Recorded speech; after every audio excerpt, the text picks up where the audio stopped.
दो देशों का युद्ध है, समूचे विश्व पर खतरा है। नेटो एक महापंचायत कर रहा है 30 देशों, वहां पर जो बाइडेन भी पहुंचे थे। ऐसी उम्मीदें बहुत लोगों को थी कि क्या यूक्रेन को किसी तरीके से मदद की जाएगी, लेकिन इस तरह की कोई चीज वहां से निकली नहीं। केवल धमकियां, प्रतिबंधों की बातें, इसी तरह की चीजें निकली। क्या क्या हुआ वहां पर आपको बताएं कि नेटो यूक्रेन को anti tank air defence system और ड्रोन सप्लाई करेगा। रूस के खिलाफ जल, थल और वायु में जवाबी कार्रवाई की तैयारी तेज होगी। रूस से सटे बॉर्डर पर बल्गेरिया, हंगरी, रोमानिया, स्लोवाकिया में 4 नए बैटल ग्रुप्स की तैनाती हुई है। बाल्टिक समुंदर से काला सागर तक नेटो के कुल 8 जंगी बेड़े तैनात किए जाएंगे। रूसी बॉर्डर पर जमीनी सैनिकों की संख्या को बढ़ाया जाएगा। यूरोप में 1 लाख अमेरिकी और 40,000 नेटो देशों के सैनिक तैनात होंगे। बाइडेन ने रूस को G20 से बाहर करने का आह्वान किया है। कुल मिलाकर नेटो की महापंचायत का सार ये निकला कि रूस के खिलाफ नेटो देश अभी भी डिफेंसिव मोड में है। तरह से यूक्रेन की मदद करना बहुत दूर की बात है। वो अभी केवल ये सोच रहे हैं कि कहीं अगर रूस ने कल के दिन किसी नेटो देश पर हमला कर दिया तब क्या किया जाएगा। तो वो रक्षात्मक ही हैं, वो किसी भी तरीके से यूक्रेन की मदद करते नजर नहीं आ रहे।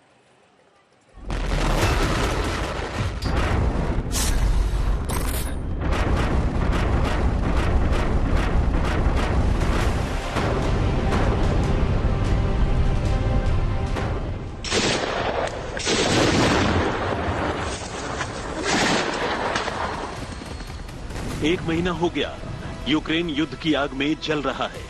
रूस बार बार यूक्रेन में परमाणु हमले की चेतावनी दे रहा है और ज़ेलेंस्की अलार्म बजा रहे हैं कि यूक्रेन गिरा तो विश्व युद्ध छिड़ेगा।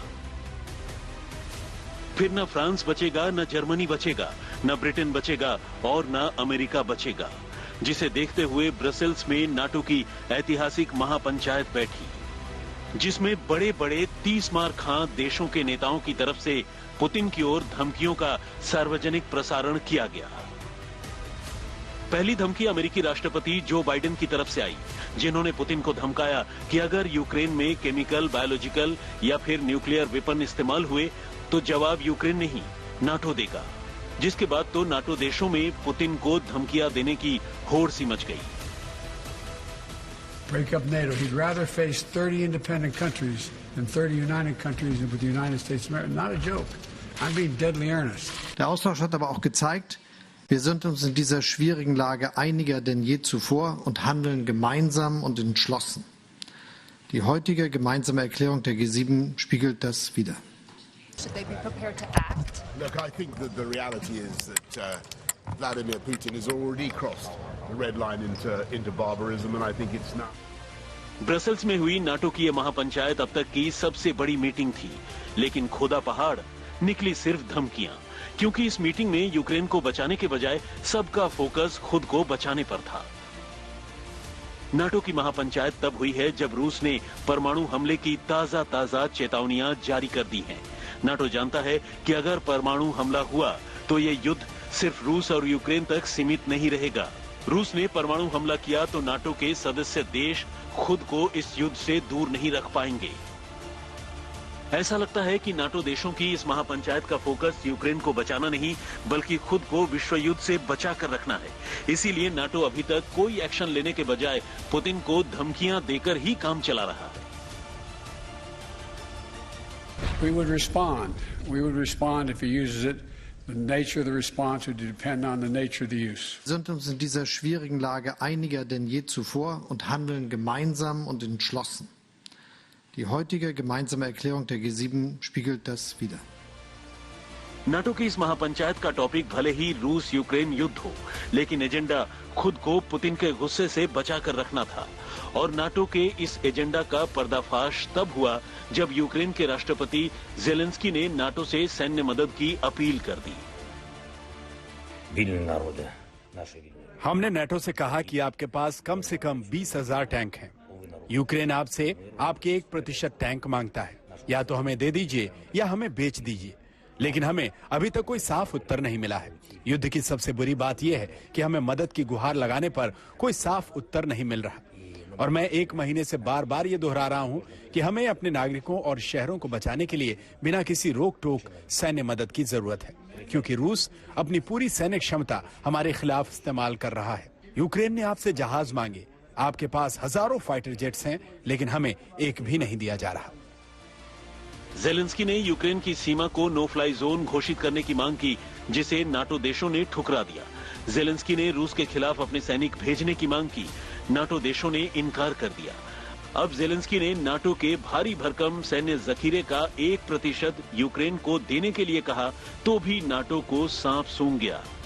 तो फिर क्यों न कहा जाए कि अमेरिका की अगुवाई वाले 30 नाटो देश एक अकेले रूस से डर गए।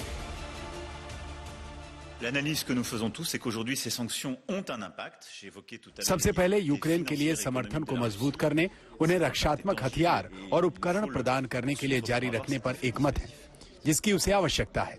राष्ट्रपति जेलेंस्की ने इस मामले पर इन जरूरतों पर बहुत स्पष्ट रूप से हमसे बात की और गहराई से सभी सहयोगियों के लिए स्थिति समान बनी हुई है। नाटो देशों की महापंचायत में धमकियों का लंबा चौड़ा दौर चला और लगे हाथ एक धमकी चीन को भी दे दी गई। दरअसल अमेरिका को शक है कि चीन रूस की सैन्य मदद करने को उत्सुक है। अमेरिका ये भी जानता है कि अगर युद्ध में चीन ने रूस की मदद की तो विश्व युद्ध की शुरुआत हो जाएगी और फिर नाटो के सदस्य देश और अमेरिका को न चाहते हुए भी युद्ध में कूदना पड़ेगा। इसलिए नाटो के मंच से बाइडेन ने चीन को रूस से उचित दूरी बनाए रखने की सख्त हिदायत दे दी।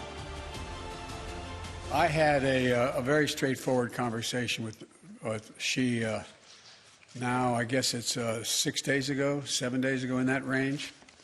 And I made it clear to him, I made no threats, but I made it clear to him that make sure he understood the consequences of him helping Russia.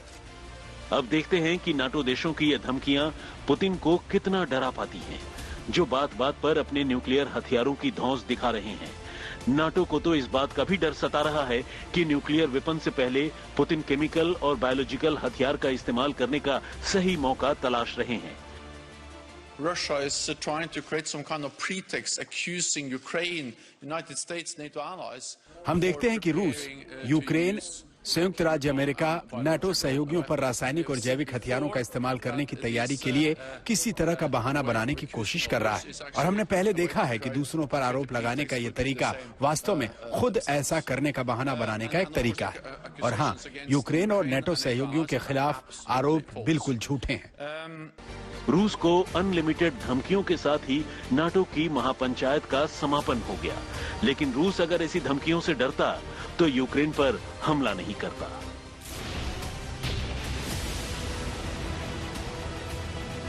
अमेरिकी राष्ट्रपति जो बाइडेन का इस तरह Poland आना, 82nd airborne division के सिपाहियों से मिलना, इससे पहले नेटो हेडक्वार्टर्स में एक आपातकालीन बैठक में हिस्सा लेना और इस तरह की बात की नेटो अपने देशों की सुरक्षा के लिए एक बड़ी शांति सेना इस क्षेत्र में तैनात करने पर विचार कर रहा है। कई बैटल ग्रुप्स यहां बनाए जा रहे हैं। एक तरह से कड़ा संकेत रूस के राष्ट्रपति व्लादिमीर पुतिन को देने का प्रयास है।